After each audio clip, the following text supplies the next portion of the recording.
The first round of the Stanley Cup playoffs has come and gone. 4 games against the Nashville Predators proved a worthy palate cleanser following a regular season that seemingly didn't want to end. Now the Colorado Avalanche have returned to the scene of their postseason failures.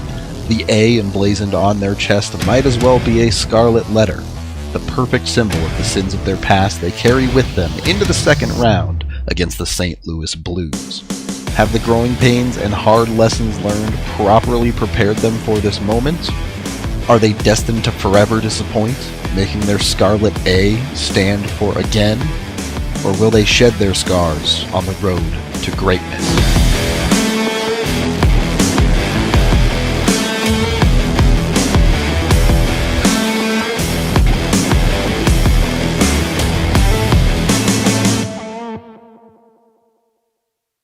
Welcome into the DNVR Avalanche pregame show presented by DraftKings Sportsbook. Use code DNVR when you sign up for a new account to get amazing odds boosts every single day.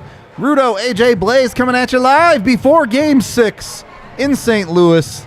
Avs, their second opportunity to try and clinch this series. Obviously, Game 5 ended in a painful fashion. The Avs all said all the right things, looking to move on, not focusing on Game 5 at all going into this one. But it's hard not to feel like it might be in their back of their heads a little bit. You know, they're only human. And same thing we kind of ended off that game with. The spotlight is on Darcy Kemper tonight, as much as anybody. Yeah. Dude's got to show up and make some saves. Yeah. I mean, I think it's really all the guys that needed a bounce back. None of them need it more than him. Yep. Because like all the guys who struggled at the end of the game, everything, it would have been fine. Like that's the one guy that you can't have struggle in multiple games if you're going to advance in the postseason. You just can't get tough games out of a goaltender. Yep. Well, your goalie's supposed to elevate during the postseason, and you're seeing that in the East Coast series where goalies are elevating their games in the postseason. And right now, it's been a little regressive out for west, Kemper. it hasn't been anything. Yeah, everyone has regressed in the West. Nobody has stepped up, man. That game last night was crazy pants in the second period. Like nobody is like, it's every night you're talking about 7-goal games, 8-goal games, 9-goal games, and you're just like, all right, well. Mike Smith won a hockey game after letting a goal in from 120 feet away. Yeah. So. From the opposing blue line, yeah. $2 from and the then Schick. blame somebody for it. Yeah, I love that too. Everyone forgot the Avs like to be choked. Thank you, Schick. Yep. $2 from Eric. Last pregame show until next week. Let's go. Yes, let's go. Chat, we need your opinion on this. What day does the week start? Because for me, it's Monday. We just did this Monday. last week. Was that on air? Were we Yeah. on air for that? Oh, my bad. All right. Anyway, AJ's wrong. It's not Sunday. I could see both sides. For me, it's always been Sunday. That's just how it's going to be. That's fine. The people who say Monday. By definition, I believe it does start on Sunday, but and that's kind of where I fall. And so I'm like, well, technically, like the calendar is set up in such a way that it's Sunday, but whatever. For the game itself, same lineup for St. Louis. 12-6 again. why wouldn't you? It won a game for you. Yeah, Torrey Krug is taking warm-ups for St. Louis, so... Oh, is he actually going to play? I thought he was out still. He's taking warm-ups. TBD on that one. Yeah. But if he's in, obviously, like, they're just getting better on the back end. Yep. So, replacing... and not that Scandella in for Rosen and Perunovic, like, made them significantly better, because certainly you can't really argue... They still gave up 4 goals in that hockey game. You can't argue that they did not get bodied pretty badly defensively there, but like Krug he's a good player, and he's very, very comfortable in this environment. And if he's healthy enough to play, then you you have to believe that his. I mean, I think he's much better than Marco Scandella. So certainly a higher impact player. Well, so like more experience in these situations. You just raise the floor up a little bit. So on the Avs side of things, Alex Newhook back out of the lineup. Andre Burakovsky back in his spot. Yeah. Curious to see here, because I do think while maybe the production, certainly the goal scoring, hadn't been there for Burakovsky, he had been solid when it comes to being tough on pucks. He had been good at winning some of the battles down in the corners, things like that. His effort really wasn't an issue, and so his removal from the lineup was odd. I agree. To begin with, because like we've seen in the past, Berkey has responded well to benchings, but his play had also badly nosedived before multiple benchings or demotions that we've seen in the past, and it really was not like that for him. And I despite Abe Kubel playing, I think he's been just fine. Yeah. It is still odd to me that they continue to live with again, he's the only forward. With none. But the goose egg. The only forward to play in any games that doesn't have a single point of any kind in the entire postseason for the Avalanche. And they just keep going with him. So it's just, that's a little odd to me. But again, he's played well. So I don't think this is really that big of a deal. I agree. I'm curious what they didn't see from Newhook that they think they'll see from Burakovsky, because that's the one-for-one substitution that they've chosen to make. Now, Berkey obviously has the kind of goal-scoring ability where he could just grab a puck and snap one past a goaltender, and all of a sudden, we saw it in Nashville. He just gets a puck and he fired one, and you're all the way right through the net. You're up 1-0 all of a sudden. Like it was. The ability is still there, absolutely. Well, and the thing about that construction, and we've talked so much about this that this is pretty well worn territory at this point. But Burakovsky is the kind of guy that. He's not going to drive a line for you. He's not going to be the epicenter of that line, and he's by far the best player of the three. He's the most dynamic offensively on that line. But then you have Abe Kubel, who's really a shooter only and not a playmaker of any kind. And then you have JT Compher, who just sort of drifts in and out of offensive production. Not really a play pusher. Right. Well, and certainly not a play driver of any kind. And is very much a passenger, but has been good defensively in the series and has been good in the face-off circle. Like, this is like one of those series where I feel like Compher has been fine for the other things, but offensively has been a total no-show. Yeah. You really need something from those guys. You would love to get something from those guys. I'd love to see Berkey and Newhook together. I mean, for these playoffs. Yeah. Like you were talking about, like today we were on the golf course and we were talking and we were like, is Knack going to sit down for this one? And I was like, yeah. Because he really hasn't given you much. It is. And he's played well. Like he on the defensive side, he's great, physical and he gets after it and he gives them, because if you do play Burakovsky with Newhook, with Compher, it's a really soft third line. You like the offensive upside that you get with a couple of those guys, but then it also speaks to, hey, now you're forcing Lehkonen, you're forcing Nichushkin to be full-time top six players all the time. Now, Nichushkin showed throughout the course of the regular season he fit there. He's comfortable enough there that you're fine living with that. Arturi Lehkonen, we're still talking about a guy who's got like a career high of 30 points here. Yeah. Like, this is still not like a really dynamic offensive player. And this insistence that he be in this top six remains an oddity to me. I agree. Part of the interesting conversation, I think, with Knack especially is you're looking at the rest of the Avs forwards. Oh, porn bots are back. That means the Avs are going to win, folks. There were no porn bots for Game 5. They have Nico Sturm sitting on the bench right now as a guy who he's not going to give you much offense. And he's also struggling with that arm injury. Sure, you don't know how healthy he is. Matt Benning cross-checked him in the Nashville series. He's continued to struggle with that. So, and that's a guy that was already so limited offensively. For sure.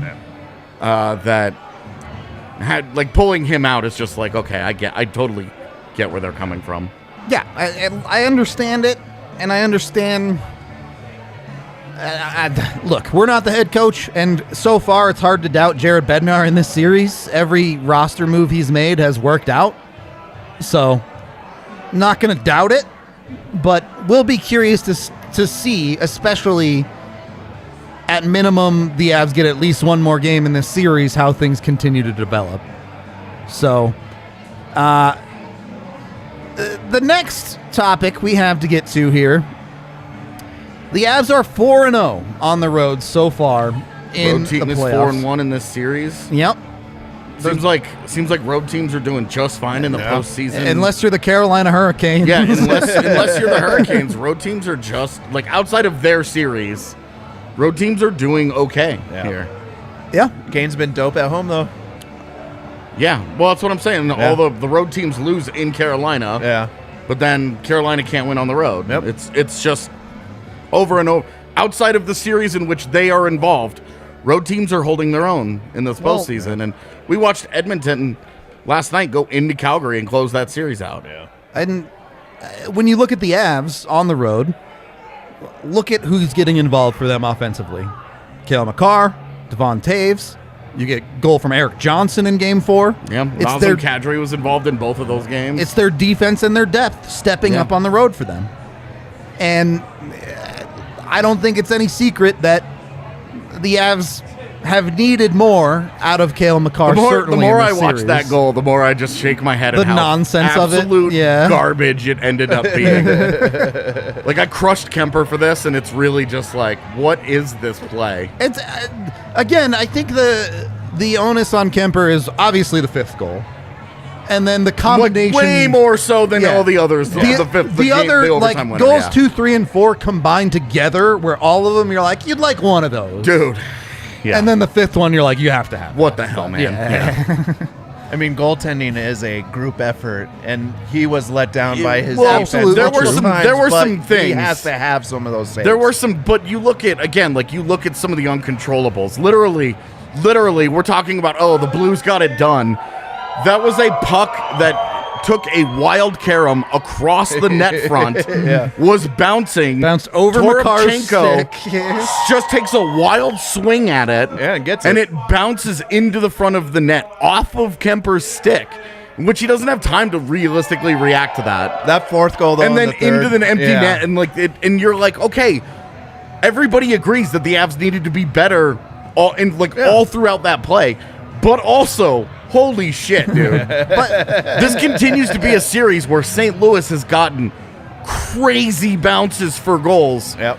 Every single game, they are getting something. If Darcy Kemper can get one clean game, don't give up an easy one, and don't give up like some universal weird nonsense, right? You're moving on. Yep. You get that, you feel good about Colorado's chances. Oh, yeah. And to tie that back into tonight, the Avs need better defensively every foot of the ice, both offensively and their own zone. Yeah. I mean, their puck management in their own zone at the end of the game betrayed Unacceptable. them. It just betrayed Unacceptable. them. Full stop. And look, I'm not going to put down Cale. He's gotten enough points. He's been okay in this series. But you know that dude has another level. You know he does. He can do some all-world type stuff like we saw from MacKinnon the other night, and he just hasn't shown up at that level in this series. Cale Makar still no goals in the series. Yeah. And I think he's got, 2 assists? 2 or 3, not many. Assists. It just hasn't been... And the big thing is that he's not taking over shifts like he did against Nashville. Like, he did all season. It's not just he showed up in the Nashville series and was like, oh, by the way, I just happened to have a great 4 games. No, that's par for the course, basically. We knew that the production was not going to continue from Cale Makar at that level. I'm sorry, 2.5 points per game. That's ridiculous. It's not going to continue in the postseason from a defenseman. I don't care who it is. But it's... You don't think of, okay, well, now he's got 3 points in 5 games. It's just not good enough for Cale Makar. Yep. He is expected, and he's now paid as one of the main guys on your team. He's got to be one of the main guys. Yep. So this is just a dude he's got to play better. We said the same thing about Nathan MacKinnon. Look, Nathan MacKinnon can't experience a catastrophic drop from game 5. He can't just go back to the guy he was. He's still got to be the best 4. player in the game. He still needs to be a high-end impact player because, as we saw in Game 5, that guy just can't get... There's no answer when that guy is locked in and at his best. Yep. And again, it's not fair to expect that what we saw in Game 5 from him, that transcendent, but Actual world-breaking a stuff literal there, but half of that is fine. is still elite level play. I was just thinking about that yesterday. I was just like, God, that performance Yep. is wasted. It should Yeah. have been an all-time Wasted. game. No, it should have been it should have been one of all those- of the yeah. storylines aligned at once. And now they just got to get back to work. Yep. Look, Yep. because if they collapse in this series, that is era defining. Game 5 works both ways. Yeah, it doesn't matter how bad the Avs played for the ones who played poorly in Game 5. It also doesn't matter how good Nathan MacKinnon played in Game 5. Game 6 is a new day for everybody. Yep. And they got to find a way to do enough to win. Got to Well, have a and short we- memory. Well, and during the we also playoffs. talked look, emotionally, each team can respond to this Yeah. in serious Various ways. yeah. St. Louis uses up every bit of energy, empties the tank for that comeback, comes back home. They might just be spent. Yeah. Now, you think a team with a recent championship history, that's probably not the case, but it's possible. A team like Colorado, look, we've seen them all year long. All year long. They have bounced back from things. They Come have back and responded punch to someone in the losses, mouth. Yep. And they have played well after losses. We saw Game 3. They lose in Game 2 in Denver. They go back in Game 3, and they win that game. Yep. Like, not like dominant style, But they or found a anything, way to but win. They were the better team through the majority of that game, and they got the result that they had earned. And then they dominated Game 4 was a smoke like show. the next but 5 periods. But then the Avs could respond with an anger, just an emotional fire, and they could dominate this game, or they could come out and they could be broken. They could be the Vegas thing that we saw last year, where they just, once something goes against them, they don't have the ability to swing it back in their favor. And that's going to be the biggest test for them is, okay, we've talked all year about they've talked all year about what they learned and how they grew. Now it's time to prove it. Because up until now, they haven't been pushed in that way. Now it's time to prove it. $5 from Eric. We need our stars to all show up tonight. Do not give the Blues hope or momentum.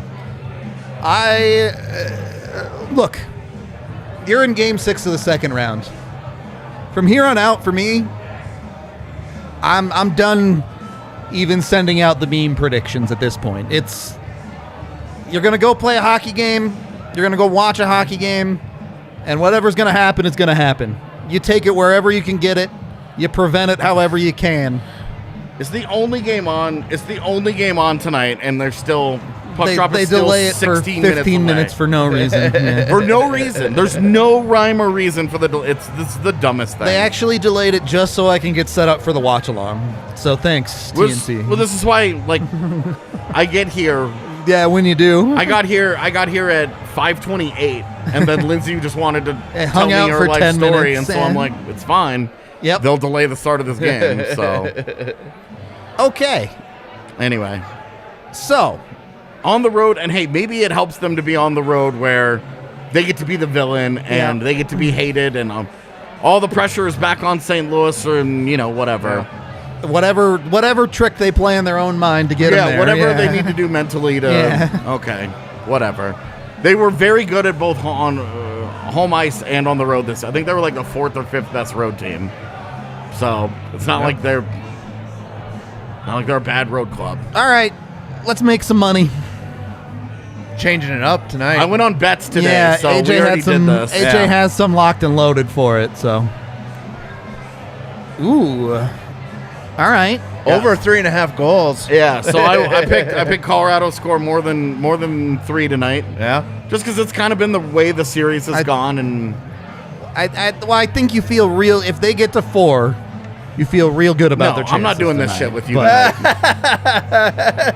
We'll see about the game that they're in, but Soft. I do feel like they are like the offenses is where the series is at. This has not been a goaltending duo, It has not been. You're right on that. that it's just not been that way. So, and when you consider Makar and Rantanen haven't really checked into this thing yet, if they have a good game at the same time, It feels like over 3.5 feels like a good. I'm good with that. Yeah, I'm solid. And then I also picked Carolina just to win. I just went with the homes. Everybody at home wins. Just win at home. Yeah. That's just such good money. Why not? So that's not really a tonight bet, but I mean, a so far projection. it's been perfect. Carolina has yet to win on the road. The So. game to have at least 7 goals here, over 6.5. I mean, Yeah. Oh yeah. it's just been As what you just said, if the Avs get to 4, based on what you just said, Yeah. So I'm buying that the goal scoring in the series continues. just stays up. Yeah. All right, I like it. Look, I tried to get Dre to take Kemper over 30 saves and Makar power play point, but he wouldn't do it. Makar power play point, even in this series, feels kind of free. Feels like it's overdue. Yeah. Yeah. Kemper 30 saves. I hope it happens, but well, I guess I don't. I hope St. Louis doesn't get that many shots, but You know, if he's got 30 saves, Avs are looking pretty good. the magic of tonight is, even if it doesn't go the Avs' way, there's still Game 7. Yeah, and I don't care. I don't care about Game 7 right now. You should. This is all about You just get care it about done the tonight. game in front of you. Get it done tonight, Yep. and they've been really good about this year of being in the moment, and they just have to continue to be who they've been all year. Well, if they do that, if they just continue to be who they've been, I think this is a winner's lounge in a few hours. I agree, but I think the advantage of Game 7 there, you don't have to think about it, but somewhere in your head you're knowing, look, this is not do or die yet. They can go out there and play a calm game, do what they're capable of, and if they win like they could, great. If they don't, you deal with that at the end of the game. So we're going to wrap this one up. Watch along. We'll be going live in about 5 minutes. Be sure to join us with that. And, of course, we'll be live post-game breaking everything down, too, no matter how the game goes. So like and subscribe here on YouTube. That stuff helps us out a ton. I think we're about 10 minutes from puck drop, so go get yourself a drink, go get yourself some dinner, whatever it is you're doing. And we will be talking to you again in a little bit.